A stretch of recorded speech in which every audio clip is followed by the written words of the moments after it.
স্বাধীন কুয়েত থেকে বিদেশ থেকে ফোন বিয়ে করা শরীয়ত সম্মত পাপ। বাবা বিদেশ থেকে ফোন করে বিয়ে করবেন কেন? পরে যদি বউ কয় মেয়ে বিয়ে হয়নি তাহলে কী করবেন?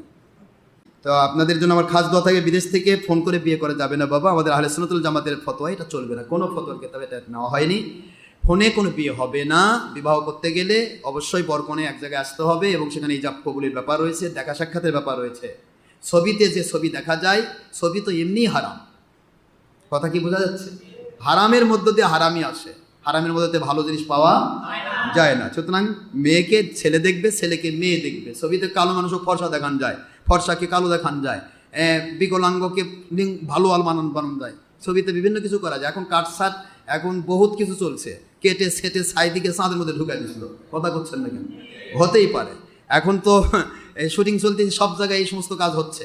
তো সুতরাং বিদেশ থেকে ফোনে নয়, সরাসরি যে যাকে বিয়ে করবে তারা একজন আরেকজনকে দেখবে, সুন্নত হিসেবে দেখা সুন্নত, দেখবে, দেখে পছন্দ করবে, তারপরে মা বাবার মধ্য দিয়ে বিয়ে হবে। এটাই সুন্নত।